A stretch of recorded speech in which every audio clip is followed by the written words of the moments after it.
Good evening, everyone, and welcome to the Town Board work session for Tuesday, September 15th, 2020. Just before we launch into tonight's work session agenda, I did want to give the community an update on the COVID numbers for the town of Newcastle. So as of this afternoon, there are now 22 active cases in the town of Newcastle. And an active case is defined as a new case that was identified over the course of the past 2 weeks. On Friday, we had 9 active cases. Yesterday, we had 19 active cases, and today we're up to 22. I reached out to Westchester County to learn more information about these active cases, and this is what I've learned. So first, college students. According to Westchester County, we have at least 2 active cases that can be attributed to college students who are currently quarantining out of state. These students show up in our numbers because they have health insurance that's linked to a local address. There may actually be more college students who are included in the number of cases, in the 22 in our municipality, but this could not actually be confirmed by the county at this time, so we're able to confirm 2. I just wanted to read for folks, this is an example of a message that I received last night from a resident who I thank for sharing this information. This person said, my child, a college student, has been back on campus out of state since mid-August. My child had a negative test prior to leaving for school and another negative test upon arriving at on campus. My child then tested positive on September 6th, along with many others on their college campus. My child got a call on Saturday, this past Saturday, from a contact tracer from New York State and informed that contact tracer of the child's whereabouts.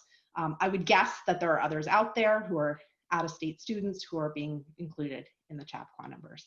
And again, I thank this local mom for coming forward and providing that information to us. Gives us some context for these numbers. Another explanation for the increase in the number of COVID cases in Newcastle is due to a small cluster at Oak Lane Child Care Center. And I have the following statement from Oak Lane Child Care Center that I want to read for everyone. Earlier this month, we learned that an individual at Oak Lane Child Care Center had tested positive for COVID-19.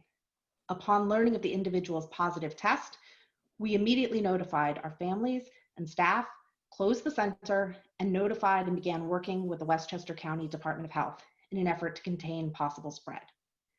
As a result of our communication with the county, the Department of Health quickly implemented its contact tracing process and provided quarantine guidance as necessary to our students and staff. We implored all staff and students to be tested and have been in daily communication with our families to keep them apprised of developments. Since we closed, we have learned that 5 teachers and 5 students have tested positive.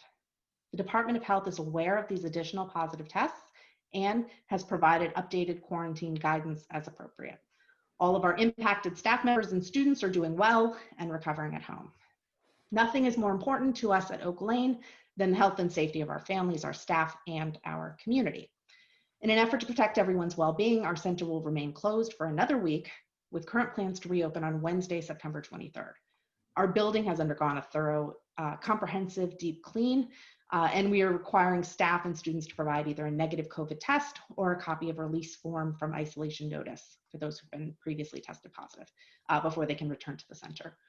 We also will continue to require strict adherence to our policies and procedures developed to prevent the spread of COVID-19. We are working tirelessly to protect our families, staff, and community members, and to provide guidance at every turn, and look forward to a safe and healthy reopening next week. And that statement comes from Ronnie Weinberger, who is the executive director of Oak Lane Child Care Center. As far as Chappaqua Central School District, I'm pleased to report that there are no cases. So as of this moment, the Chappaqua Central School District has 0 reported cases for current K through 12 students since their opening, and I confirmed this information directly with Superintendent Christine Ackerman today. There is obviously a dashboard of information that is available through the New York State Department of Health at schoolcovidreportcard.health.ny.gov. If the Chappaqua Central School District were to have a positive case, the superintendent, Christine Ackerman, would send a letter to the impacted school and would also post it on the CCSD COVID site under the school-wide notifications. So that information is available for folks who want to keep apprised of what's going on in our school district. So we know that some of these cases are college students. A number of these cases are connected to a cluster at Oak Lane Child Care Center. What about the rest? So not all of these active cases are those college students or Oak Lane students and teachers. In fact, the majority of the 22 cases in our community are just members of our community. They're people like you and me who contracted the virus in any number of ways from any number of different sources. It's really important that we remember how we contain community spread. Wear your masks, it's the law here in Newcastle. Maintain social distancing. No parties. Keep all of your gatherings to 50 masked people or fewer. Quarantine when you're returning home from travel or as required by the New York State Department of Health or the Westchester County Department of Health. And this is very important. Answer your phones. When contact tracers call, you need to be available to give them accurate, honest, and timely information. Which brings me to the last thing that I wanted to say with regard to COVID. We need to stop playing the blame game. So in order to stop community spread, we need to behave like a community. And instead of pointing fingers at one another, we need to come together and recognize that it's our individual and collective responsibility to follow these rules. I've read posts and I've received emails and text messages that blame everyone from parents to middle school kids to restaurant owners, baseball coaches, college students, school administrators, police officers, and our own neighbors. It's enough. It needs to stop. We need to stop shifting the blame and start taking responsibility. And why is this critically important? Because when we shame one another, we make people less likely to provide the New York State contact tracers with accurate, honest, and timely information. And that's essential to stopping community spread and keeping our schools and businesses open. We all know that this virus spreads like wildfire.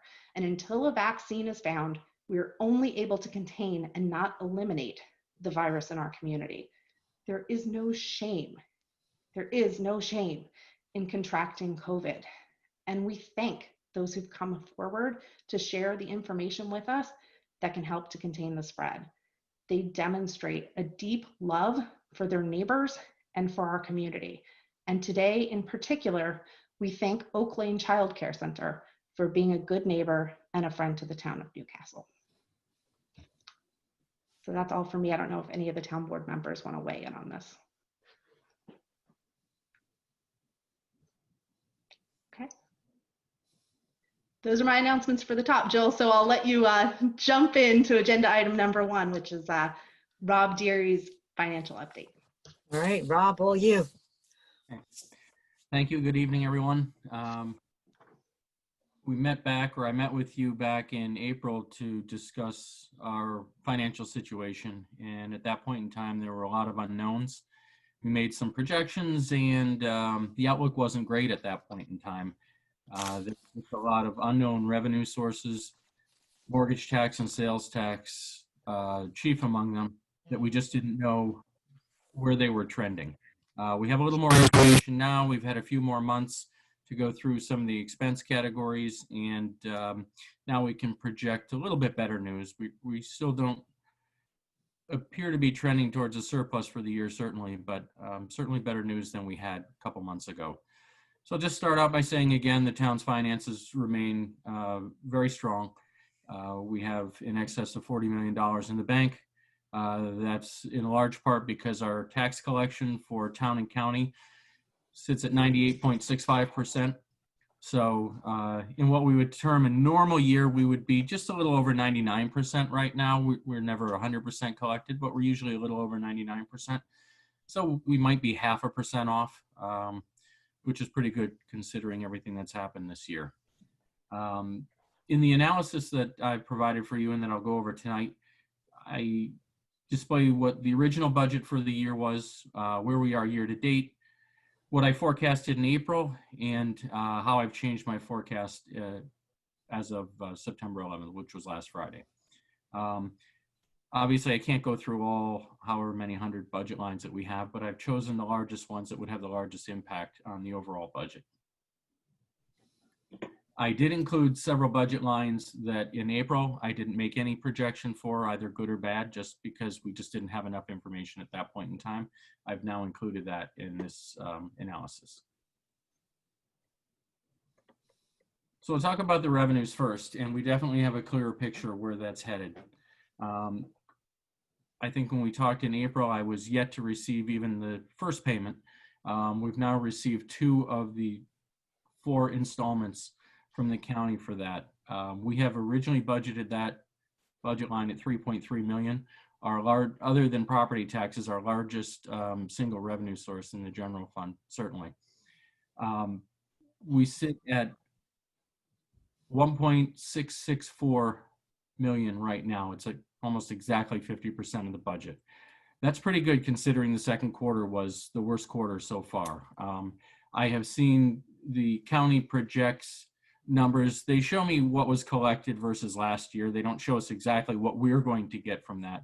But based on what they're showing me versus the numbers from last year, I'm pretty comfortable that we'll be very close to our budget. I'm projecting that we may come about $100,000 short, but on a $3.3 million budget, that's pretty good. And, you know, if numbers continue to improve, we don't know where things are. We've just heard there might be a slight uptick. We're hoping for the best, that the economy remains strong. When we last talked summer camp, we had no idea whether or not we would run that. We budgeted $485,000. It's also a significant revenue source for the town. As you recall, we held camp in a very reduced capacity, but we weren't at 0 on the revenue front. So we did actually bring in about $116,000. Looks like the expenses, I'm not sure we've paid everything quite yet, but I think total expenses for the camp will come in about $125,000. So it's a little slight deficit for the camp program overall. And some of those were because of increased costs for cleaning, and we moved the location, and we had some different costs than we normally do. Typically, we do see a surplus revenues over expenses coming from summer camp. This year, we're slightly less, but we're happy to be able to hold the camp. Mortgage tax. I think everybody knows that the housing market in the town is very strong right now. We've got evidence from our assessor's office. I see final water rates.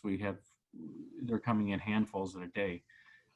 We did receive the original. We get mortgage tax in 2 installments each year. We received the first installment, which was $467,000. That one's about 51% of our budgeted number, $925,000. So based on all these indications, I'm going to project that we reach our goal this year. Optimistically, we could exceed that, but for my projections, I say we will at least reach our budget for the mortgage tax right now. We will receive the second installment at the beginning of December. One category that's not so positive at the moment, and I think we're going to talk tonight a little bit later, but parking permits. That's a significant part of the budget. Typically brings in about $950,000. Sitting at 0 right now. We have not been able to sell parking permits. The lot's pretty much empty. We had delayed the typical renewal, which is June 15th. We delayed it to, I think it was October 15th. Right. Talk tonight about possibly extending it to December 15th in hopes that we have some normalcy and there may be some expectation that people will begin to commute again at the beginning of next year. It would be great to have any revenue coming in this year. My projection is still a significant number, but it's only a third of that total. It's about $315,000. Obviously, that's contingent on us being able to sell any parking permits this year. So if we're able to, I think a third of our normal volume is, I think that's probably doable. May I ask a question about parking permits? Sure.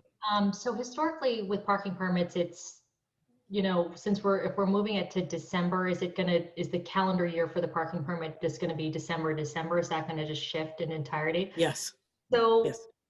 like your projection on that, Rob, with the 315, you're just projecting that basically like a third of people will probably buy them for the year. Would we ever consider perhaps doing parking permits quarterly so that it's not, because I know, like, if I remember correctly, the parking permit's like close to like $500 a year. If we were able to do something quarterly, perhaps that wouldn't be such a huge expense on someone who's not absolutely sure that they're going to go back to commuting for the entire year. I'm just saying, like. So what we do traditionally with parking permits is that we have a refund schedule. Okay. So what we would do is we would refund the schedule. We would refund. We do it 3/4, half, and then a quarter. You know, as you can imagine, parking permits for the town clerk's office is a tremendous effort, and we try to do it just once a year. I am hesitant to introduce parking in earnest in March when we have a collection in April. We're working to our town collection in April. So our timing of the parking permit season to be, you know, December 15th is the very latest we can really push it this year, in light of the fact that December, January is the second half school tax payment by January 30th. So I would prefer to have the lion's share of the workload for the clerk's office, you know, in November into December, if we could pull it off. And we'll see how it works. Look, we're willing to be flexible, but I am very mindful of the fact that you're talking about an office that has 4 people in it. For sure. That, you know, processes, you know, 3,000 parking permits in a series of, 4 weeks. It's a tremendous, you know, amount of time and energy, and, you know, just a lot of paper to go out there. So if at all possible, I'd like to preserve the selling initially of the full year, with reassuring people that they can always do the refunds for 3/4, half, and a quarter. And then they can also buy, you know, 3/4 of a year, half a year, 1/4, which is what we've, you know, done in the past. But we're really hopeful that certainly by January that there's a real normalcy that returns to commuting. Got it. Thank you. Fingers crossed. So the next category I'll talk about are building permits. We were originally budgeted $950,000.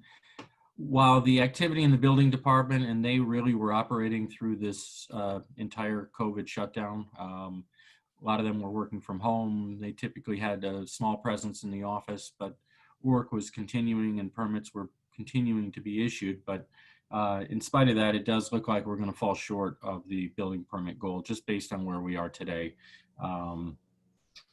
We're about 425,000, and I think that doesn't maybe include the last couple weeks. So it's probably closer to 475 now, but I still think we can probably hope to reach 700, but I don't think any more than that. Tax penalties is a pretty significant category. We typically have about 400,000 each year. We're pretty much, I think we're at 392 already and a couple months to go. We have some delinquent properties that we may have some movement on that would also significantly increase that revenue source if that happens. And the state aid, the AIM payment, it's not a huge category, but when I projected in April, realizing that the state is having difficulties, probably more so than we are, I wasn't so certain that that revenue was going to be available to us. It does appear now that it is. I think they're I think they figured out a way to pay for that. I think it comes from sales tax. I think and that's the state's formula, but it does look like that's going to get paid out to us eventually. So that typically happens in December. So all told, my revenue projections for those categories that I just mentioned back in April were about 5.5 million. I've upped the total projection now to about 6.2 million. So that's good news based on what I see coming. Talking on the revenue, the expense side now. the town has really done a good job over the last few months reducing expenditures. The board took action at the beginning of this whole process and asked department heads for approvals on anything over $3,000. And it first had to go to either Jill or I, and then to the board to approve anything over that amount. So that helped significantly reduce some of these expenditures. We also had, certain expense categories, camps and things like that. If we weren't running programs, we didn't have the corresponding expense to it. So while we were maybe short on the revenue side, we're also not spending the money. So we see a little bit of help there. We'll talk about personnel. I estimate the town saved about $152,000 through some personnel savings. They include reducing some of the part-time staff. We did at the beginning of June. We had a few positions in that were part-time positions that we were paying through June. We realized we couldn't just continue to pay those people. Some of them didn't want to come back. Some had health issues. Some were older people that were not interested in coming back. So at that point, we stopped paying people that weren't working. We have a small amount of part-time staff still that are still working, but we did have a few positions that we eliminated at that time. We also reduced some full-time staff through attrition. There were some positions that we didn't replace. And there were some full-time positions that there was kind of a several-month lag. So when somebody resigned, rather than replace it immediately, we waited a couple of months. We were slower in volume throughout most of the building. Our staff was able to handle most of that with a reduced staff. So we did get a little bit of savings there. And the chief tells me we were able to have a decent reduction in police overtime. We were originally budgeted at $322,000. The chief is saying probably $275 now is where we're going to end up the year.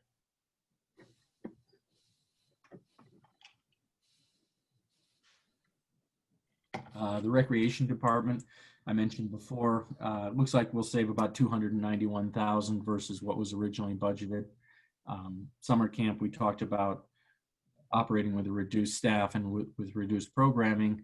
That saves about $196,000 versus the budget. And the art center saved $39,000.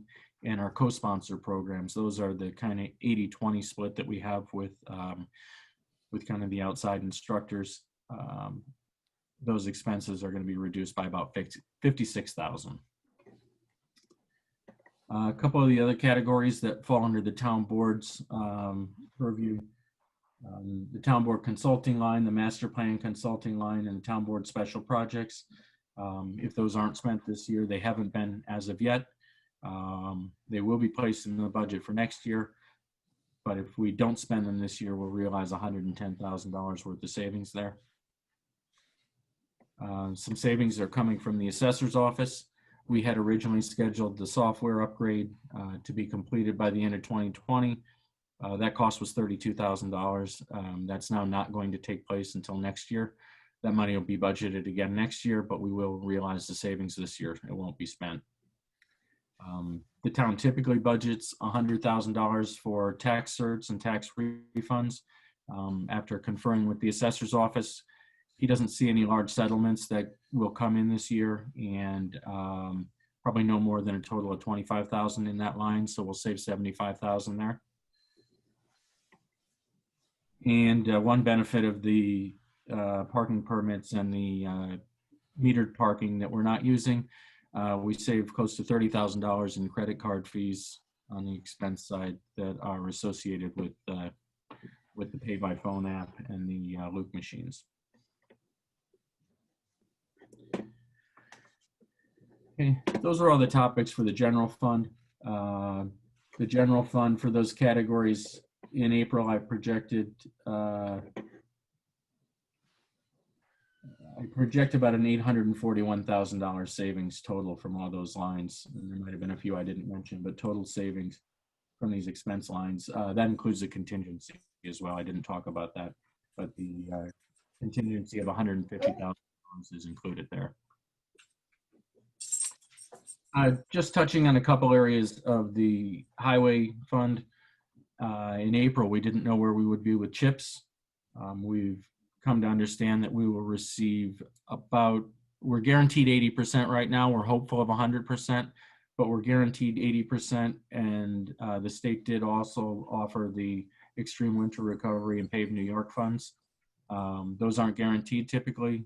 CHIPS is always. Those two other sources, when there's money, we receive it.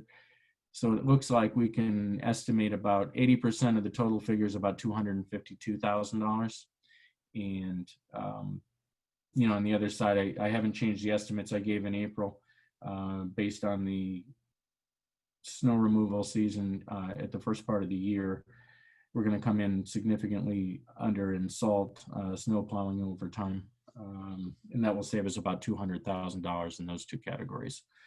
So based on these numbers, You told me not to say that out loud, that I was going to jinx it if I said that we weren't going to use it. Well, I've even built in, it could be better than that. I've built in a couple of storms in that number for December. So hopefully. Oh, okay. It could be even better, huh? Yeah. Then I won't say it. Yeah, we can cross our fingers.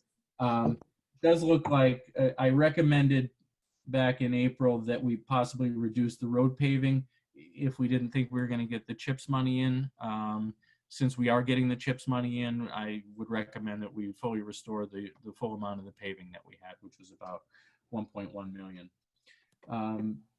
So summarizing everything back in April, I thought we might have a net deficit for the year of about 1.6 million. I'm happier, not totally happy, but happier to report it could be about $840,000 deficit now.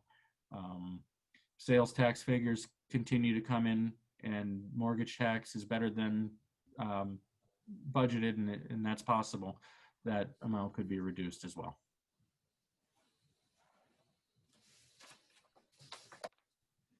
Questions? Comments? And I don't have a question. I have a question for you, which is, it brought to mind when you mentioned the camps and the increased expenditures with regard to some of the cleaning and so on and so forth. So I'm actually curious whether any of the expenses that we've identified here might be further offset by reimbursement through, either FEMA or the CARES Act or other sources of reimbursement that we've I don't think any of those expenditures were based on where we charge them. We have submitted about $50,000 worth of reimbursements from FEMA for some of the extra cleaning. I didn't mention those because to me, in my mind, those are a wash. So we've spent that money, but we're expecting it back. So to me, that will be a net zero effect on the budget. So I really didn't mention it. So that you probably wouldn't see any additional savings based on that for the numbers I've shown here. Thank you. And we did submit, I think we have, today was the deadline for any COVID related FEMA expenses, and Mike Zicali's been working on that. About 50,000 was the update a couple of weeks ago. I'm not sure the exact, I'm not sure if he was able to add anything to that. And then I think we're also looking for the declaration for the tropical storm Isaias. And I know Bart was able to add to, Bart was working with the county and I think the state also, and I think he was able to add, and it looked like we were going to get to the number we needed to get to countywide. So we're hopeful that we get that declaration too. Great. Okay. This is very helpful and as always, really thorough and thoughtful, and very easy to understand and walk through. So I thank you, Rob, for that excellent explanation and the materials that you provided to the town board in support of that. I just think it speaks volumes about our town hall staff, and really the outstanding job that everybody has done this year in terms of pulling together in order to keep our essential and important municipal services fully operating this year. So thank you, Rob, and thank you, Joe, and please pass along our gratitude to the department heads and to everyone who works at the town of Newcastle. Yeah, we really have a fabulous team. I have to tell you. If I must say so myself, it's fabulous. Enough. Anyway, so to build on Rob, we've got Sabrina next to fill us in on the form-based code, the DGIS status update. We're just refreshing everybody's recollection as to where we are and where we can expect to our next steps to go. Thanks for everything, Rob. Good Sabrina? evening, everyone. I hope everyone's doing well. Form-based code, talk about town, right? To refresh your memory, on August 27th, I submitted comments back to the consultant team declaring that the draft generic environmental impact statement was not complete. Complete is different. Complete is the document complete enough to assess the impacts and garner all of the information necessary to make an environmental determination. A completeness review is very different than a substantive review. So I think that's an important distinction. We have to go through a completeness review before we can start looking at the substance or the content of the DEIS. On August 27th, we submitted comments back to the consultant team with a track change document identifying areas that were incomplete as well as areas that related to substance, but we thought we would try and be as thorough as we could possibly be. There are two areas of potential impact that we definitively needed more information regarding wastewater and wastewater impact and traffic impact. I'm happy to say that I've been urging the consultant team to submit a redraft of the DGIS this week. I am expecting it at some point this week. I've been in conversations with them every other day about making sure that the right information is contained within the DGIS so that the community has enough information to form their own opinions and conclusions of the environmental impact. So I'm hopeful that we will be able to present that to you for discussion at next week's meeting where you can determine it complete, determine that it's complete, and then set the public hearing. One of the things that we've been working on with the outreach firm, Relentless Awareness, is creating a public engagement series where we can meet virtually or in person, depending on the response to needing to meet in person, but where we would set up 3 virtual sessions at different times of the day to engage with the community and explain the DGEIS.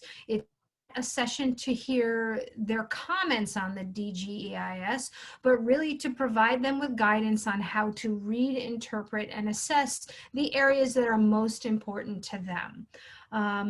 We went back and forth for a little bit and thought we could do some in-person sessions with COVID and equipment and staffing for that. It was not capable, but we did set up 3 sessions on Tuesday, September 29th, Thursday, October 8th, and Thursday, October 15th.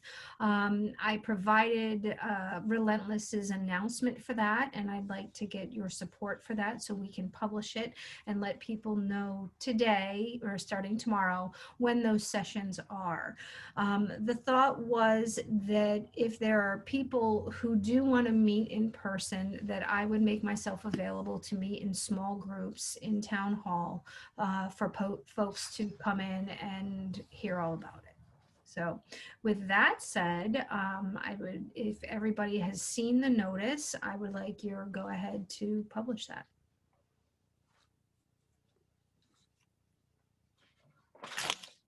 Has everyone seen it? Yes, I've seen it. Anybody else? Well, it was circulated to the board tonight, so. Yeah. Oh, okay. Yeah. All right, good. Well, I'm really excited about this opportunity. I'm grateful to you, Sabrina, for making yourself available 3 different times, 3 different dates and times of the day and everything else. I think it's going to be a great opportunity to have you explain to us what we're looking at, because I know that, these documents can be sort of dense and can be sort of hard for the layperson who doesn't have the planning and zoning knowledge and expertise that you carry to wade through all of the material. So I think it's going to be a great opportunity, and I'm really looking forward to it. So grateful to you for having the initiative to get all these set up for us. Yeah, good. Well, and I'm looking forward to you spending time with the community and helping them understand the document. And I continue to say, if the proposed legislation does not meet the goals of the community, then we shouldn't be doing it. So, this is really the test to make sure what we're setting forth in policy and in code will help us reach the goals for the community that we've set out to meet. So thank you. Thank you, Sabrina. And then Sabrina, can you just explain for the town board the sort of timeline post-engagement sessions? I'm thinking specifically, kind of the difference between the engagement sessions and the public hearings. Sure. When the town board determines the document complete and schedules the public hearing, if the document is received and determined complete next Tuesday, I think we were looking at a public hearing in October. The public hearing is the opportunity for the community to come in and actually comment. If somebody thinks that the buildings are too high, that is a comment. If somebody thinks that there should be two-way traffic on Lower King Street, and I'm just throwing all of this stuff out there, that is a comment. If somebody feels we need more street trees, that's a comment. So the public hearing is really an opportunity for you to give us your opinion. The DGIS engagement sessions are for you to learn what the DGIS says. Typically legislation isn't required to do an environmental impact statement. We created a maximum potential project, right, to determine the maximum environmental impact. To it, we developed the DGEI or impact statement. So understanding how that is laid out, where there are impacts versus things that you just don't like, really explaining what the meaning of all of that is important for people to understand so that the town board can receive meaningful public comment at the public hearing. For somebody to say, we just don't want you to adopt this code, isn't helpful. Some people may say, you need to increase the affordable housing requirement, and this is why. Other folks may say, in fact, that affordable housing requirement is too high as it is. We need to hear from you based on the information contained in the document. Opinions are. Thank you. And I mean, I'm kind of thinking that the engagement sessions, the way I've been thinking about them, the 3 engagement sessions, they have the potential to build on each other, and that they will all be held prior to the first public hearing. So, yes. We have the opportunity through these engagement sessions to kind of have this kind of dialogue and greater understanding of what it is that we're working on and looking at. And I'm thinking that builds to the public hearing when, we then take in all of the comments from the community. And hopefully they're kind of informed by what we learn through the engagement sessions, which is not to say that people have to attend the engagement sessions in order to attend the public hearing. But my thinking is that it's going to be really helpful and informative for, community members, but also for town board members to go into that public hearing with this really kind of great base knowledge and understanding of the process and the product. Yeah, I agree. And I also think it's important for folks to know, we had set up a website called plannewcastle.us for folks to come and see everything about the comprehensive plan, and there's information about the rezoning on that website. We are also working to release what's called Chappaqua Forward, which is a website. It will be at www.chappaqua.org, where everything regarding SECR and the DGIS will be housed. So meeting announcements, different information regarding outreach and understanding with the DGEIS will be hosted there. I think that's important for folks to know. And we will do our best to make sure we get notice out to the community, post it on the website and on all the social media to try and get people to click on it and become aware. Thanks, Sabrina. Okay. I see that we do have a question from one of our attendees. So Lyle, I'm wondering if you can help me move Warren Gottlieb into the meeting. Let him talk. Okay, I'm on mute. Am I off mute? Can everybody hear me? We can hear you, You're Warren. off mute, Warren. Go ahead. Okay. Good evening, everybody. Hope everybody is well and hanging in there. I just wanted to say before I actually make comment, I was very sorry to hear that about Oak Lane. Both my kids went through there, and it's a wonderful resource to the community, so I hope everybody is okay. And I also want to thank Avi for making those comments about not blaming one another or shaming one another. I think that those are really words to live by, certainly during this crisis, but also in our daily lives in this town. I think there really is too much of it, and I think it's hurting the town. It started before COVID, but it seems to have gotten a lot worse. In any case, I would like to read a letter into the record this evening that was shared with the town board earlier today. I believe a fair reading of the letter speaks for itself, and in reading it into tonight's record, I'm not expecting to have a response to it here or to have a back and forth, just simply putting it out for your consideration. It's my hope, my true and sincere hope, that the town board will consider these sentiments in good faith, without marginalizing or mischaracterizing the contents or any resident that signed the letter, and with a genuine viewpoint, tolerance, and humility. In any case, this is directed at the town, all 5 members of the town board. As the town board is aware, it has been over 6 months since Governor Andrew Cuomo declared a state disaster emergency for the entire state of New York relating to COVID-19, during which time, pursuant to Executive Order 202.1, the town board has held its working sessions and meetings via Zoom video conferencing. Without question, we appreciate the town board's service during this most difficult time. As the crisis continues and resident lives remain disrupted, we believe it is of the utmost importance that the town board adhere to the basic tenets of good government. This means ensuring that the town board operates in a participatory, consensus-oriented, accountable, and inclusive manner.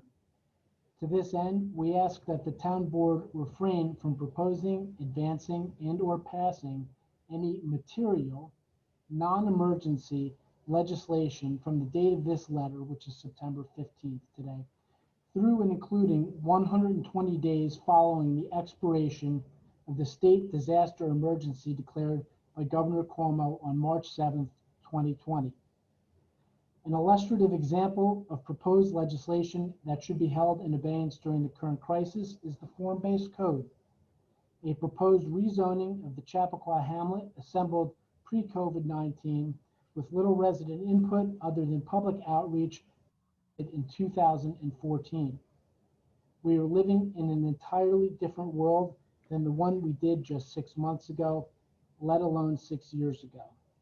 Accordingly, residents should have a full and fair opportunity at the conclusion of the current public health crisis to meaningfully digest the form-based code and determine, among other things, whether the proposed major overhaul represents their collective vision and/or makes sense in a post-COVID-19 world.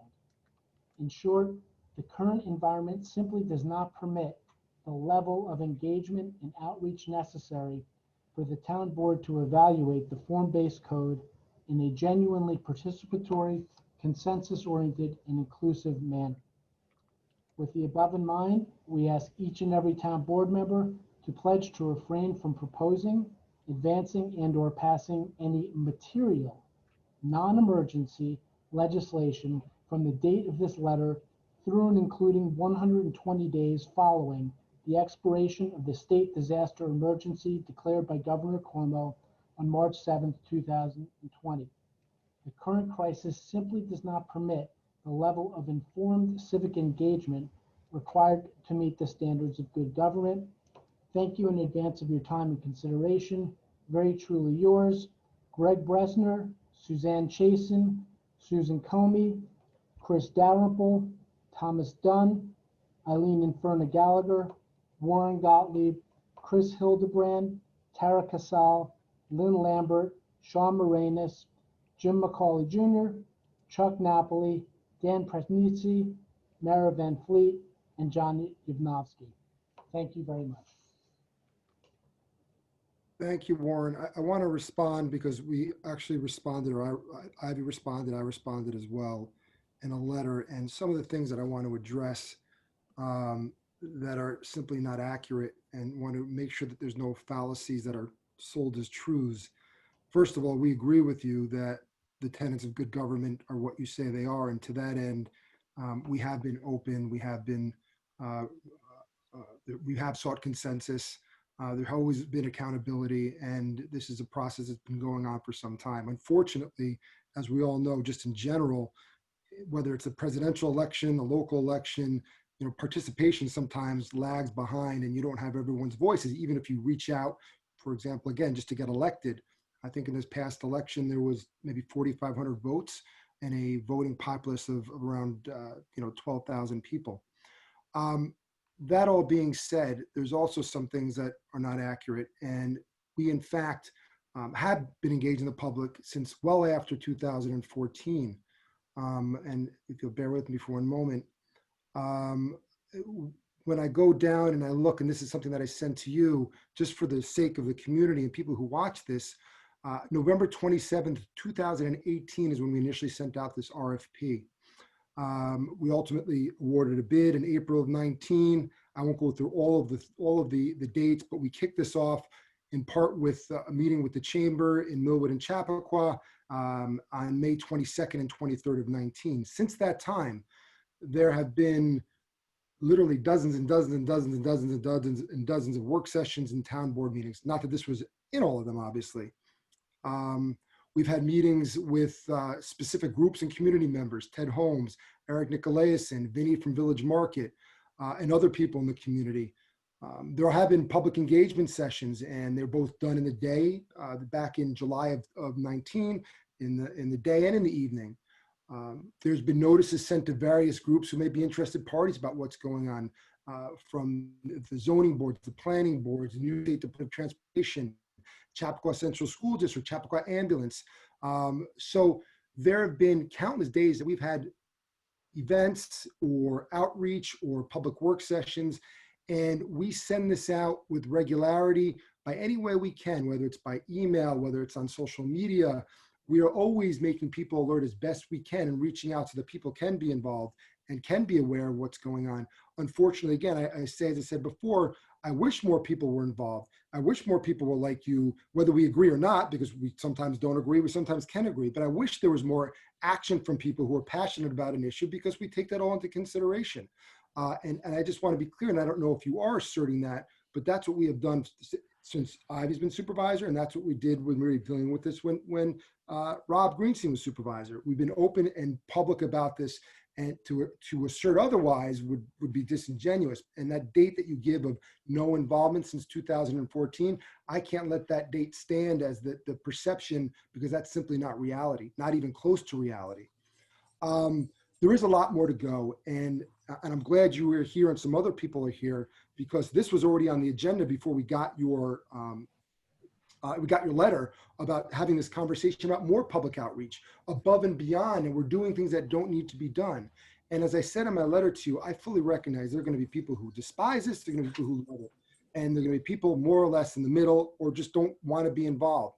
But we'll continue to pledge that we are going to work and we are going to be open about this. And to your second point, because I do think it's latter as opposed to the forefront, is for you to ask, or anyone to ask, in my opinion, for this community to stay still and be stagnant. We can certainly be cognizant of the financial realities and the changing landscape, but to be stagnant is simply not a way that a community can operate and a municipality can operate. As the state is moving forward, the county is moving forward, other municipalities are moving forward. So I'm not prepared to agree to such a thing. What I'm prepared to do is say, like other municipalities and like any other elected official should be, we will respect everyone's opinions. We may disagree. We'll be as transparent, as public as we can, but we can't be stagnant. We have to move forward. And last but not least, while it'd be certainly better if I could see you face to face, I'm looking at a computer screen right now and you see me and we could talk face to face. There are still opportunities and there will be opportunities. And the fact that we have Zoom arguably at times is even more convenient so that someone isn't rushing home from work. It may not be optimal, but they can just click and log on. And as I mentioned in my letter or email to you, there are more people now since COVID opening our town emails than there were in the past. So arguably more people are being engaged than before. So I appreciate your comments. I respectfully disagree with them. I think the evidence is there and we're going to work through this and in my opinion, move it forward while keeping our ears open and our eyes open to the community. So I appreciate your comments, but I think these things need to move forward in that, guys. Thanks, Jeremy. I do see we have one other person with their hand up right now. Lyle, if we can help move Suzanne Chazen into the meeting.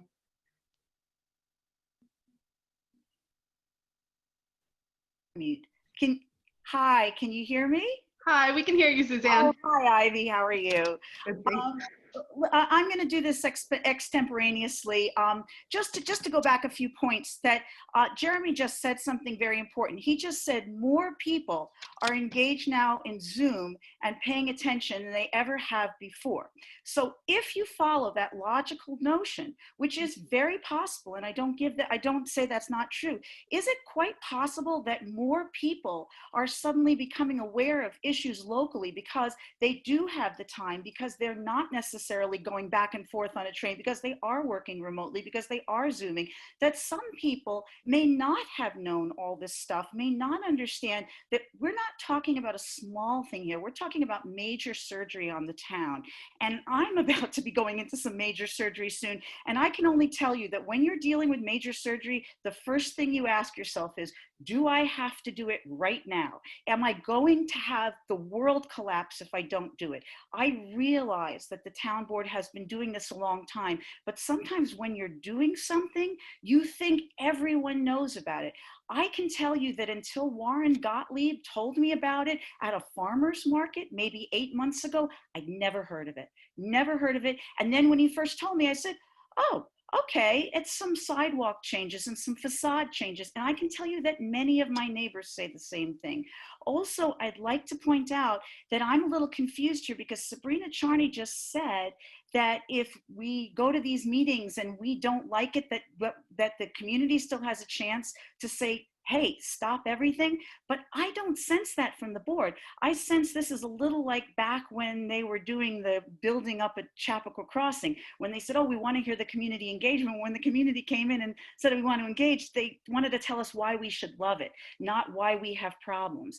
And the third thing I'd like to point out is we really aren't just talking, or at least I'm not just talking about form-based code, because I just found out today that there's big plans to put a new parking lot in front of the town hall. I knew nothing about this. And to me, this is again an issue that I would like to see the town step back, take. So I'm sorry, I have to speak up with regard to this fake news about the town having a new project to put up. Okay, then my apologies. No, I want to clarify for everybody, and I've been trying to clarify today, and I've been pulled in about a dozen different directions today, a lot of them having to do with COVID. But we don't have a new project to put a parking lot in front of town hall. We actually, we have a parking lot in front of town hall today. I guess then I thought that was a temporary parking lot. This is the first time I've heard it's a permanent parking lot. So if that's a permanent parking lot, then this is the first time I heard it. I thought it was temporary while the construction was going on.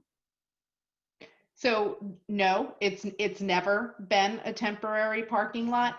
The town voted for the town board voted on the location for the basketball court in 2017. I wasn't even on the town board at the time, but that was when the determination was made that we were going to put a basketball court in the back of town hall, which, you know, a lot of people love. So I'm not arguing. Those of you who were on the board, I'm not trying to pin anything on you, but you know, at that time, the decision was made. We're going to put a basketball court in the town hall parking lot. We have employees at town hall. They need a place to park. So the plan was to shift the parking to the front of town hall.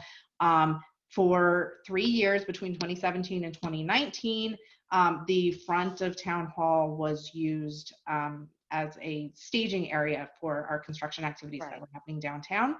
I understand that some people were told at the time, or were getting the message that this is temporary. I think that's unfortunate, whoever communicated that. Gosh, I really hope it wasn't me, but whoever was communicating that this was temporary, what they meant was that the Staging construction vehicle, the staging was temporary, and then the plan was to put a lot there. So anyway, and I will say just one more thing about this, which is that, you know, this town board is really like, we're open and we're trying to be responsive, we're trying to be flexible, and people want to come to us with ideas like, hey, can you leverage some of the spots in the commuter lot instead of using the front of town? Like, we're open to having those conversations, but, you know, just pick up the phone, start emailing us. It doesn't, you know, then we don't have to accuse the town of, you know, of paving paradise and all of the other things. I'm not accusing anything. I was under the impression it was temporary. But going back to the main point is, I guess I'm hearing two things. Am I hearing correctly from Sabrina Charney that there is still going to be presentations, and if the town residents say, hey, you know, we really don't like this, and we really don't want, or we want parts of this code, but not other parts. Is it still that open, or is this just, we're gonna listen to everybody, but we're still gonna go ahead no matter what you think? Well, I guess that depends on how much you trust the town board to act in the interests of residents in this community. The town board will be voting on whether or not to pass this legislation, but we will be holding engagement sessions, and we will be holding public hearings, and we will be soliciting information, and we will be responding to the comments that we receive in the public hearing. And one of the things, if you will recall, that was analyzed as a part of the DGIS was alternatives, right? And so we have not landed on which ones of these alternatives we're going to be selecting yet. So there are still options to be weighed, and things that choice points, and things that we need to think through. So am I to understand? Let's if you don't mind, Sabrina, I think can answer.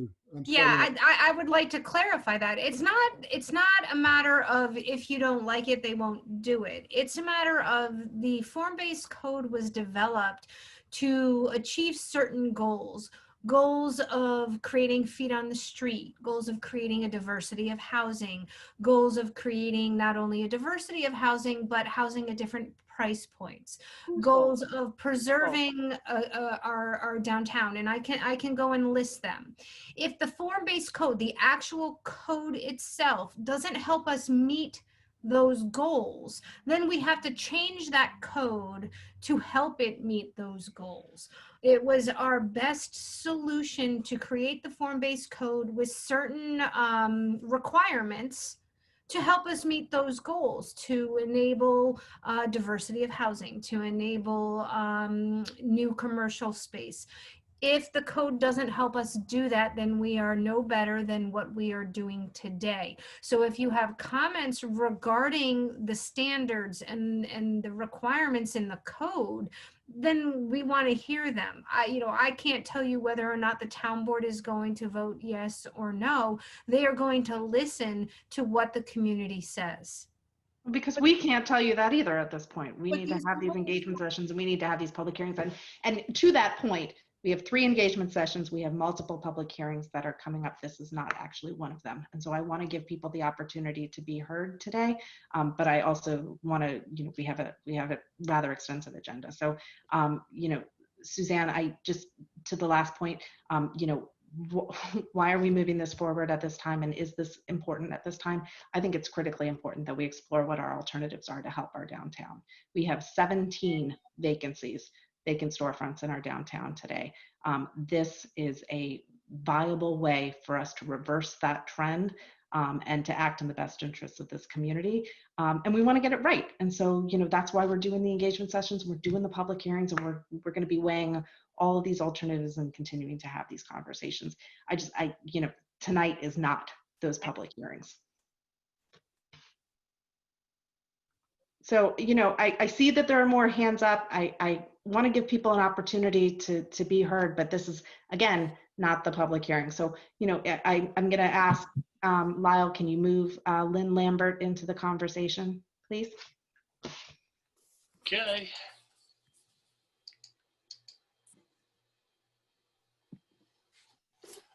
Lynn, take yourself off mute, please. There we go. How you doing? You're fine. All right. Can you hear me? Yes, we can. Okay, thank you. My concern is, and I came to this a little late, life gets in the way, right? But I've been concerned ever since I saw the height of the buildings, like to think of doubling the size of the buildings. When I look at a 2-story building in town and I think of a bunch of them sitting on top of each other in terms of the size scale, that's been my main, I just can't picture it, so it would overwhelm the downtown. And so what my concern is, and following up a little on what Susan had to say, is would there be an opportunity to change course in this way and let the community vote on it as opposed to the town board? And this isn't about trust, but this is such a big deal. We're talking about the entire downtown and how it can transform. And I think many of us have moved here for what it's like now.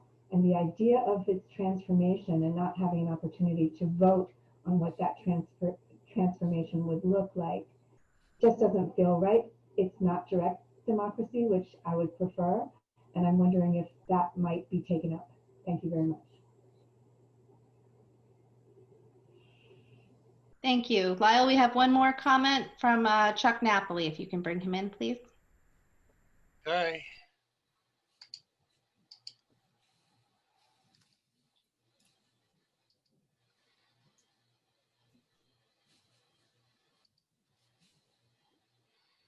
Chuck, just take yourself off mute. You should be able to talk. There you go. Testing 1, 2, 3. There we go. Loud and clear. All right.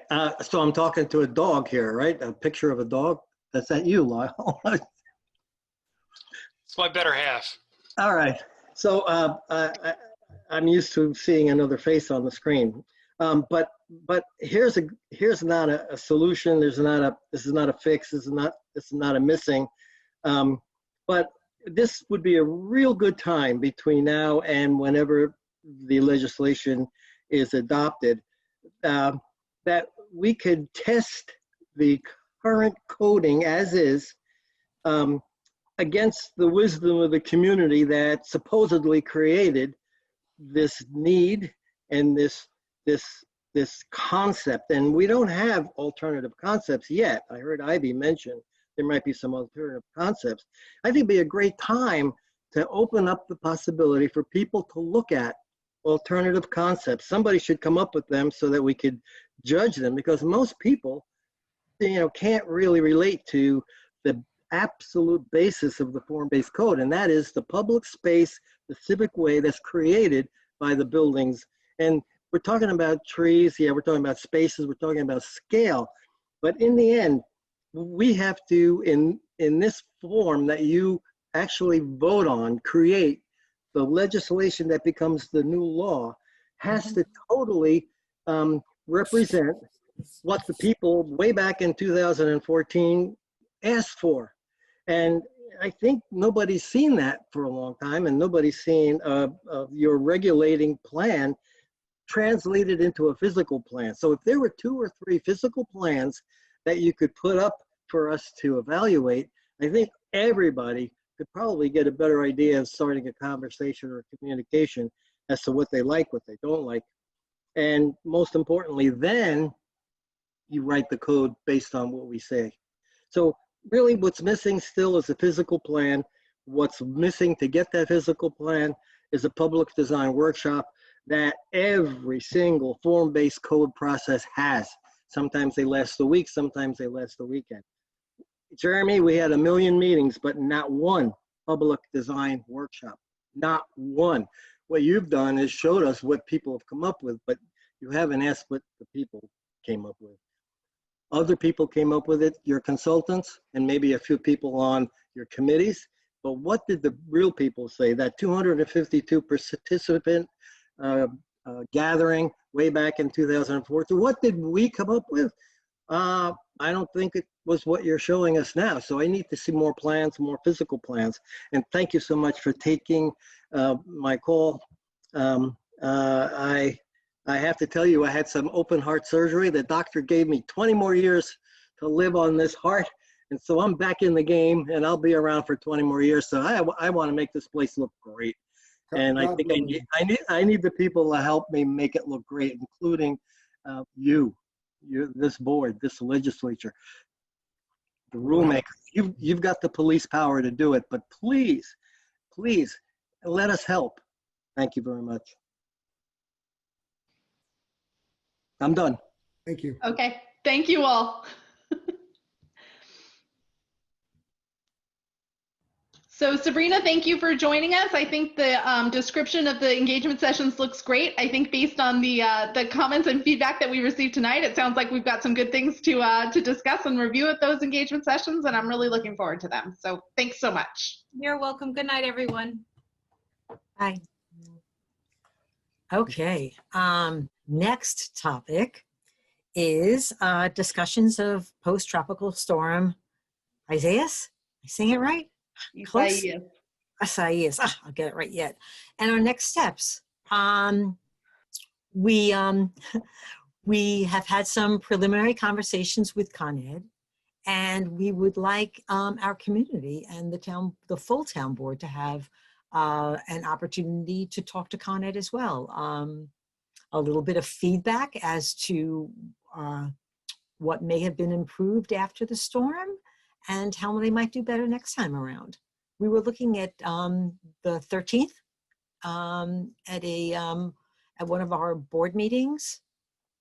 Do you guys want to just talk a little bit about, who else you might want there, structure, invite the public? Do you want public comments ahead of time? Just open it up to everybody. What are your thoughts? How do you anticipate this running, right? So, Ivy spoke at a municipal meeting with Con Ed, with a ton of comments, some from the previous storm, some ideas from this storm. How would this differ? Is this more of a just us and Con Ed? Like, what's the what do you see this as the goal of this? So, I mean, just to sort of rewind a little bit, Con Ed reached out to me last week. Jill, was it last week?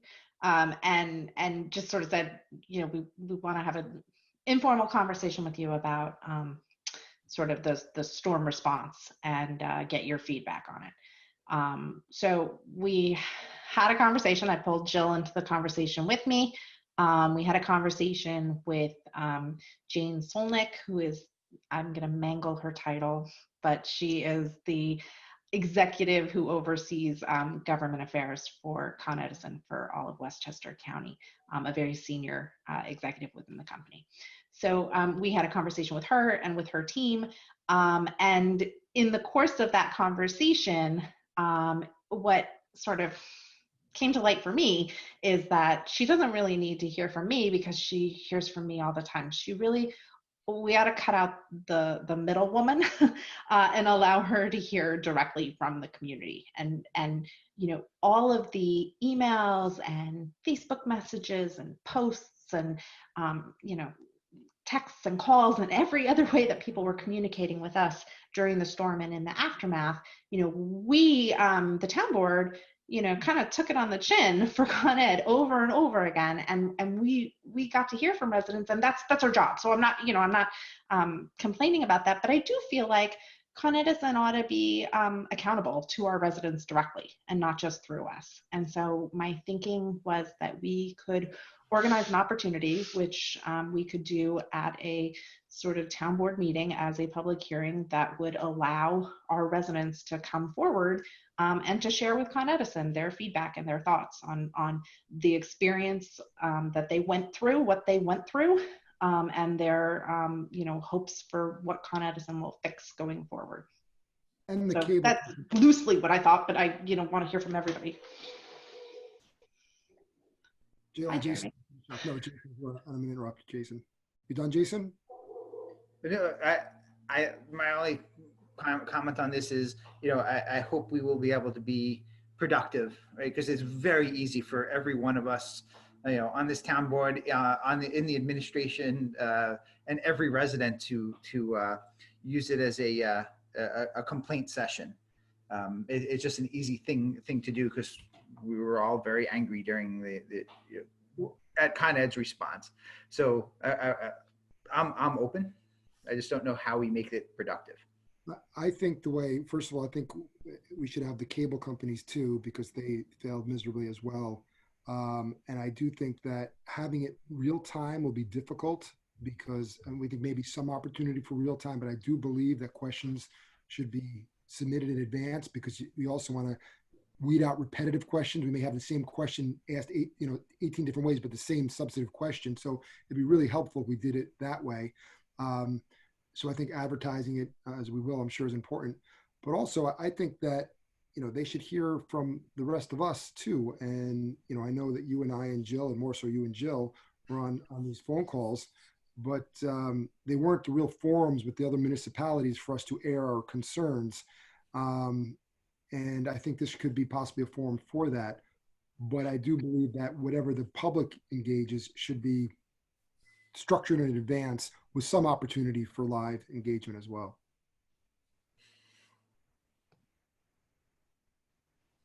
That's yeah.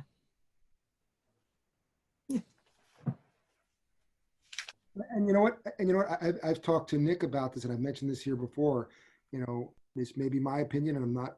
Ivy knows it's my opinion. I don't know if anyone else agrees, but I think at some point we need to consider enacting real legislation where we're not preempted to. When I say hold them accountable, they're not going to care. It's not going to make them get to us first. But if we're last in time anyway, we might as well protect our residents any other way we can. And if it hits Con Edison in the pocketbook, that's not the purpose of it, obviously. It's for resident safety and things like that. But there needs to be accountability to Con Edison somewhere. So I think that, we should consider looking at what's not preempted. Yeah, agreed. Right. Again, we've sent letters to Con Ed with ideas. I'm sure I have several other ideas, and I'm sure our town does as well. Giving them the ability to directly weigh in, I think, is great. I just hope it, especially to the other utilities as well. Well, I think also one of the things that Con Ed wanted to talk to the board and the community about was a more aggressive tree trimming program that they wanted to come through town with, if I remember correctly. And it was not necessarily trees that are in wires, but trees that are across the street from wires that are precariously perched and maybe failing, that if they come down, they would actually take down wires. And, trying to do outreach within the community to publicize this program, again, with Con Ed's understanding that the tree work has to be improved and the maintenance of their maintenance has to be beefed up. And that sounds like a really wonderful idea. We also got some clarification. People were complaining about trees and wires. And one of the most frustrating things that we come across is that a resident will call up and say there's, a tree clearly leaning on a wire. Con Ed came and they left. Well, that's because it's not leaning on the Con Ed wire. It's leaning on the Cablevision wire, the Altice wire, the Verizon wire. And of course, Con Ed isn't going to touch that, but neither can our DPW crews. So just trying to figure out a system where once it's reported, it is reported to the right entity that can then address it. I mean, there are some very constructive things I think that we can talk through with Con Ed that go, you know, a little bit beyond all of the complaints about the storm response, because those are clearly, there will be plenty, but things that we can start putting in place so that the next time this next storm comes, that we're a little bit better prepared, and hopefully Con Ed is a little bit better prepared and we don't get the brunt again. I'm sorry to say to Jill and everyone, I think it's going to make this much difference. I think it's going to make this much difference unless someone above us takes action, or we do something at our level and get other communities to do the same and follow our lead, because it's not going to make a difference. I'm sorry, you know. No, I can't really argue with you. Relatively speaking area, you know, White Plains, Mount Vernon, Yonkers, down county is always going to win out to us. When we're going against New York City, they're always going to win out to us. So, you know, we don't have to argue this here. And I just, you know, blah, blah, blah. Jeremy's right. Absolutely. Okay, so we'll work a little bit on the structure of this public hearing for the public. Yeah. So I think it's work on the structure, so it's possible to gather and collate some of those questions in advance, so that we have, you know, kind of some general topic areas that we're going through, while also giving people the opportunity to weigh in, as we always do, by, you know, having them raise their hands or Zoom chat with us or whatnot during the meeting. So it'll be kind of a mix of questions solicited in advance, as well as opportunity for people to comment. And then the other thing that I'm hearing is that we should see if we can get Optimum and, Altice and Verizon to attend as well. Sounds good. Okay, we ready to move on to the next topic? I'm going to ask for your indulgence. Rob, can you just read the next topic? I'm just going to turn on the light. I've obviously been sitting, it's hard for me to read. Hold on.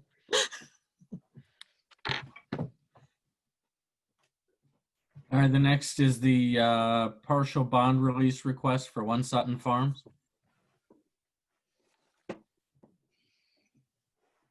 It's getting dark really early now. Or our meetings are going later, one or the other. Sorry about that. Okay. The next topic on the agenda is a partial bond release for One Sutton Farm. Okay. Some of these don't require as much discussion. The next is an authorization for acceptance of a license agreement to Apple Hill Lane. Make a long story short, when the owners of Apple Hill Lane were doing some landscaping, they put up a very impressive stone wall. Unfortunately, it was on town property. This was 15 years ago. As they're getting ready to sell their property, they now realize that they should, their choices 15 years ago were either enter into a license agreement with the town of Newcastle or remove the stone wall. They opted to enter into the license agreement with Newcastle. It's just taken them a while to finally execute the document. So they're ready to sell, and now they're ready to execute the document. So it took them 15 years to get into the license agreement? Okay. Happened in 2005. Okay. Yeah, that was thing. The next is, we've actually spoken about it a bit, and this is the train station parking permits. What's your thought about extending the year to, I guess it would be, the parking permit year would end December 15th. So we would do parking, let's say like November 1 to December 15th. They would go into effect. We usually allow a little bit of a grace period. This way it would be like the last 2 weeks in December. And then we'd actually, you know, run it with the calendar year.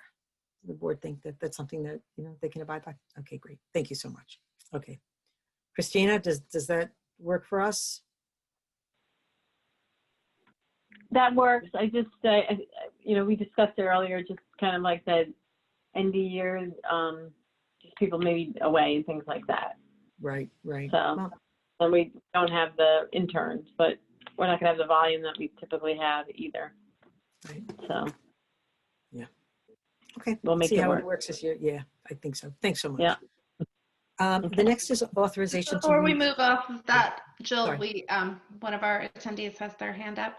Oh, I'm sorry. Lyle, if we could move Tom Keene into the conversation, please.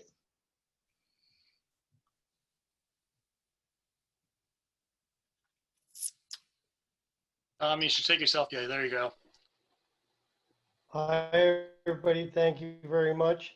If now is not a good time to talk about the idea of using that small lot behind the basketball court instead of the front lawn, can we put this on an agenda for a town meeting in the future? I think we certainly can continue to have this conversation. I think it's unfortunate that the community now somehow seems to believe that we have a new project that's coming up to create a parking lot on our front lawn, which is not a new project. It's a parking lot that already exists. I certainly appreciated and understood, and in fact was beginning to discuss with Jill the possibility of shifting that parking lot. I think what we need some more information on is whether and to what extent people will return to prior commuting habits. And so once we have a better picture of what the sort of post-COVID world holds, I don't think you're wrong. I think there's probably a lot of people who will not be commuting the way that they were before, 5 days a week, and that may shift the demand on that parking lot. So I think there's some possibilities that are worth exploring there. I think we also have some time in which to do it. So the plan to pave in front of Town Hall and make that a permanent parking lot wouldn't advance this calendar year anyway. If you were here for the beginning when we talked about the budget, we're doing better than we thought we might be doing back in March when we first held that conversation, but we're still in a hole. So we're not doing that this year. And I think what I'm saying is that we have some time to explore this and to look at the possibilities there, because I don't see us paving anytime soon, but I also want to gather some more information about kind of what the post-COVID world looks like before we make commitments to repurposing spots in that lot. Okay, thank you. There's no contract right now to do paving work there that we would have to try to get out of if the town collectively changed its mind about that? No, it's not included in the paving for this year. It was never going to be paved this year. Okay, super. And again, just to explain the local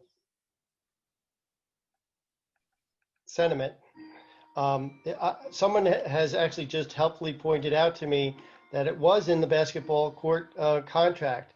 But I think what faked out the neighborhood was that a temporary pavement was put down. Obviously, I did not pour over the basketball court planning to see that the town front lawn was going to be taken.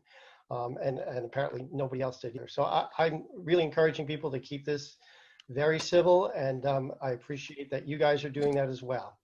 Thank you. Yeah, well, thank you. I appreciate that. And, Tom, I'd like to ask you maybe if you could go back and update the neighbors that you contacted today about this project and let them know what we've discussed here tonight, because I have several dozen emails that I'm now going to be responding to late into the night tonight to try to clarify this information. I will be if happy you to could take assist care with of that, that. I'd appreciate it. I will be happy to take care of that, Ivy.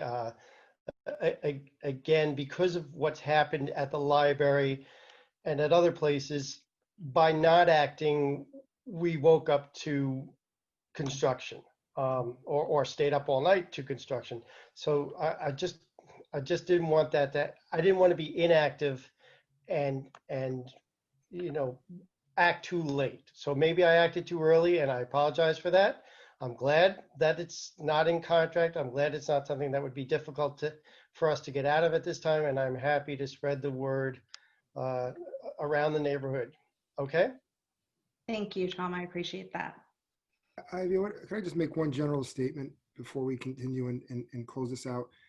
We've heard multiple from people about not being aware of certain things, and it's frustrating. I can appreciate from their perspective. But I would be willing to bet if you took a countywide or even a local poll, how many people would know that your town board meets on Tuesday nights, or the county board legislator meets on a particular night, or who all their elected officials are? I think, unfortunately, a lot of people, not to play the blame game, but people often take the listings and they don't get involved. But the information is there, they can pump it out. By email, by public sessions. Whoa, whoa, whoa, Jeremy, you're like getting all kinds of feedback. Oh no, still terrible. Oh, wait, hold on, try again. Am I coming through now? Better, yeah.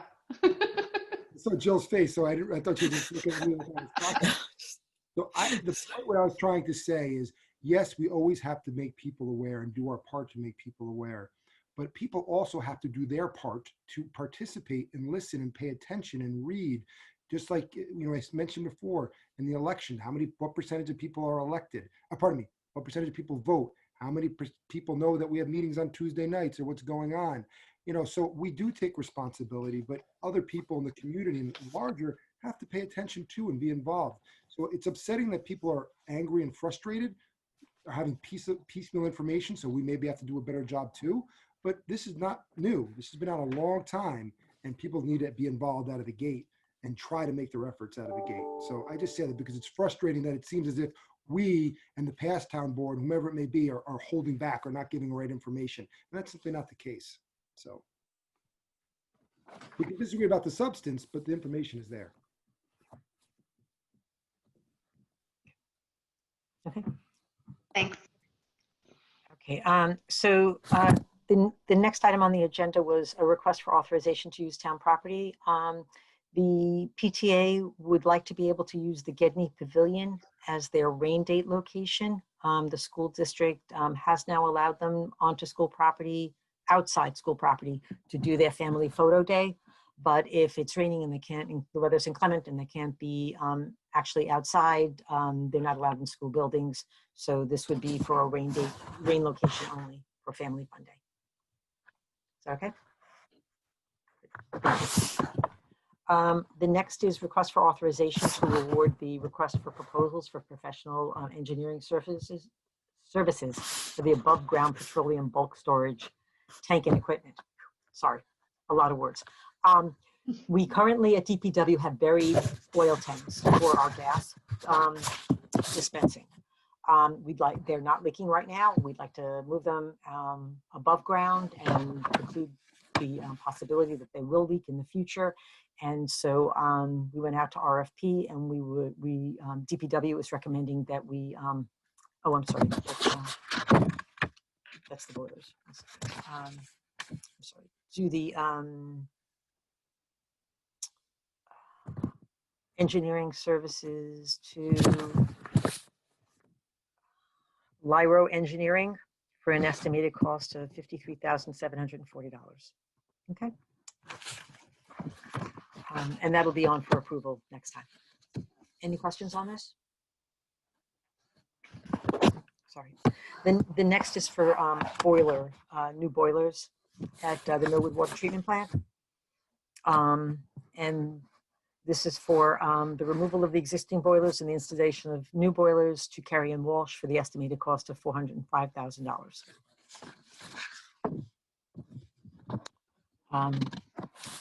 The next is an interesting conversation that some staff has had with some members of the town board. It was actually brought to our attention as a result of CRE and the discussions with the public that have come up. A resident brought to our attention that within one of the plat, or I guess subdivision covenants that ran with her home, there was a illegal restrictive covenant that restricted the sale of the property to only those people of Caucasian race. And it was pretty shocking to her to find it. Now, all of these covenants, this covenant dated back from 1939, and all of these covenants are rendered illegal by the Fair Housing Act of the 1960s. So they're illegal, but they still remain on the books. I inquired with the Historical Society, although they were aware that these covenants existed on properties in town. They weren't aware of specific instances. So we were raising it with the board, number one, to make them aware, and number two, to make a suggestion that in some jurisdictions, they have passed legislation that has made it pretty easy and no cost for property owners or renters to be able to strike these restrictive covenants, these illegal restrictive covenants from these property documents. The state of Washington is one of which does it on motion, no cost to property owners to be able to do this.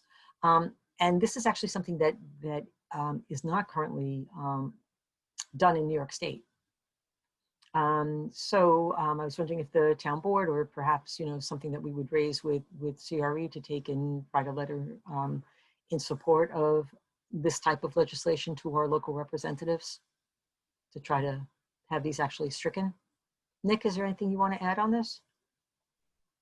I think I would just mention that it's not something that can be corrected at the local level, because these are recorded documents governed by New York State law, so it requires an act of the legislator. And what makes it difficult is that the restrictive covenants themselves have specific ways how they can be modified, often require a majority vote of the unit owners or the residents, may sometimes require approval of any mortgagees. So this legislation would have to allow for it, one, to be adopted and stricken by an act of the vote of the board of directors or managers of the case may be of that organization, so it doesn't require a vote, and then simply recording that at no charge, and so that it is deemed stricken from the record. Correct. And that's why the legislation is needed, as opposed to, so that an individual property owner can take action, as opposed to requiring a, neighborhood association or homeowners association to, as an association, vote with a majority vote to strike it from the deeds. And I think, part of what we're finding, right, is that that the title companies oftentimes, when they pull this information, will withhold that so that they don't show it to the prospective buyer, to the property owner, as a matter of course, because these are known to be illegal. So people may not always know. In fact, they won't know unless they actually go to the source document and see the deed itself. That said, some people, whose title companies do not strike this information, then see it and it's visible, and it's, the absolute 180-degree opposite of the welcome to Chappaqua, welcome to Newcastle, welcome to Millwood. I said Chappaqua because the one that we know of is in Chappaqua. It's exactly the welcome wagon that we don't want rolling in this town anymore. And it's, it's also, at the same time, I think it's fascinating, and it's also really important that the town board and other entities, have these conversations and recognize the history of what's gone on here. And as we, come, through this season of sort of reconciling race and equity within this community, and how do we foster the kinds of equitable and inclusive community that we all have, professed and pledged to try to engender, we bump up against a history that is very much real and not that far in our past. And so, it's important to understand that as the sort of background and the context for the work that we're doing. So, I'm fully in support of us writing such a letter to request of our state elected officials that they take this up at the state level. Anything else on this topic? Okay. The next item is a purely ministerial item. It has to do with authorization to close out a capital project for a wood chipper. We borrowed some money, we spent the money, it's a wash. It's just something that our auditors need. So that'll be on the next meeting as well.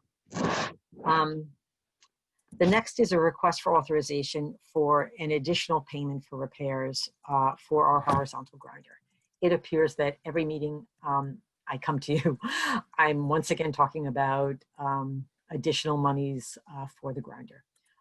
We appreciate the fact that during the next budget hearings, Rob is going to be doing the cost and expense analysis to figure out at what point we need to stop putting money into repairs and start purchasing the machine. It is a $750,000 machine. So although we're now up to 30-something thousand dollars on repairs, it's the machine that we use to break down all of the tree debris from the storms. So it's getting a tremendous amount of use. We are investigating the possibility of perhaps the cost of carting it away as opposed to carting the debris away as opposed to purchasing a new machine. We understand from Bart that not only do the neighbors not appreciate the sound of this grinding machine, but that the DEC limits the size of our mulch piles because of our proximity to DEC wetlands. So we're going to be restricted by our production as well. So we really have to take a long, hard look at it. In the meantime, I would ask the board that we do need this machine to be up and operating. And if it is just, and I apologize for the just, but if it is another $30,000 that we just have to pay it to be able to have this machine operational and to be able to complete the debris removal throughout town from this last storm.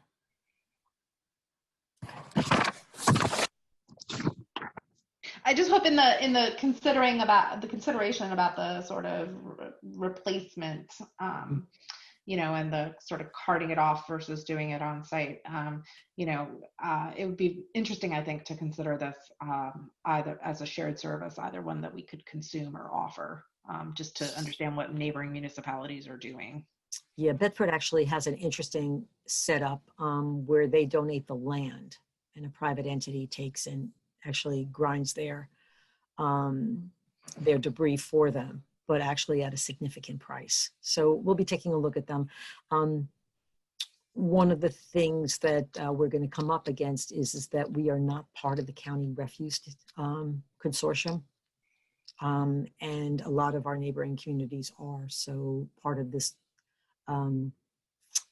debris removal is in fact part of that consortium. So we'll have to see what our options are, but we really do like the idea of a shared service if at all possible. That would be just great. The next is a request for authorization for support for environmental funding. This was a letter from Sustainable Westchester. Is the board in favor of us sending this out?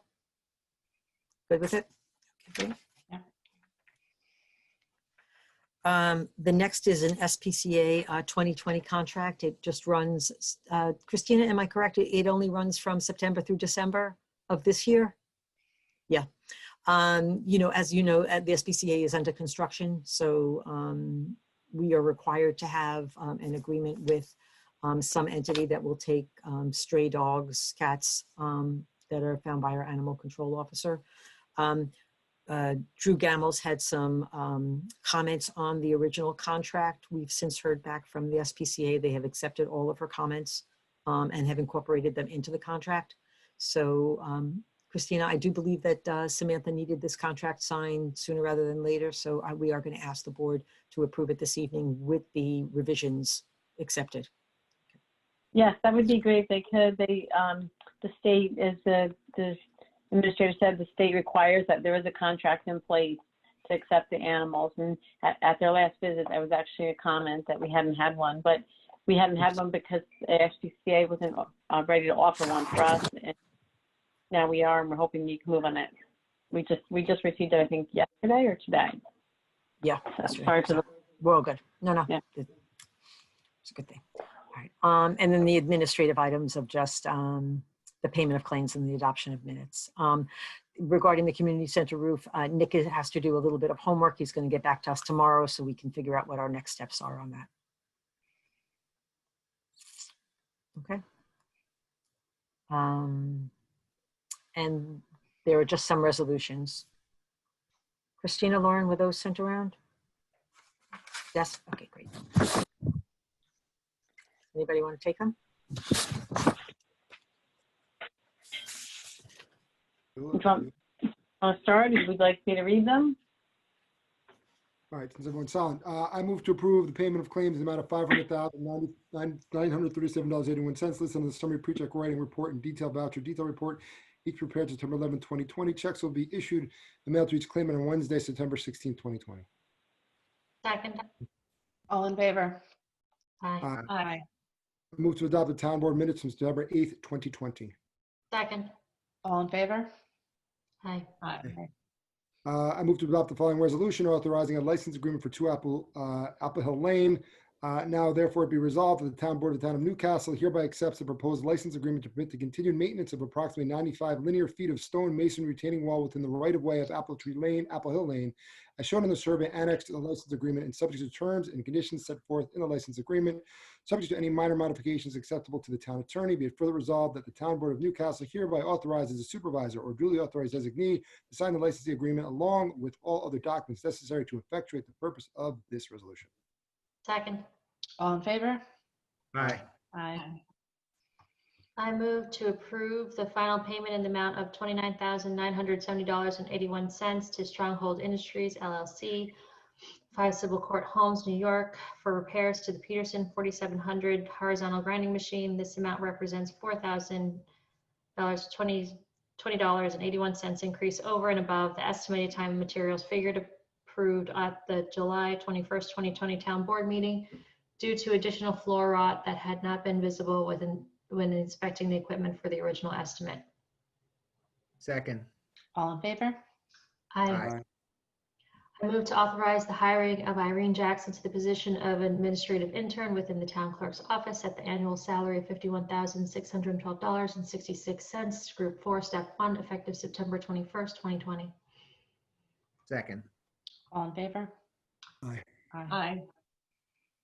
I move to authorize entering into an agreement with SPCA 590 North State Road, Briarcliff Manor, New York 10510 for the period of September 1st, 2020 through December 31st, 2020 for the total amount of $4,290.68, payable in monthly installments of $1,072.67, subject to review and approval of council. Second. All in favor? Aye. Aye.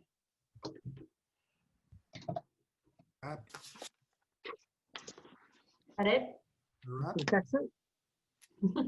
Move to adjourn? Second. All in favor? Aye. Aye. Okay. Thanks, everybody.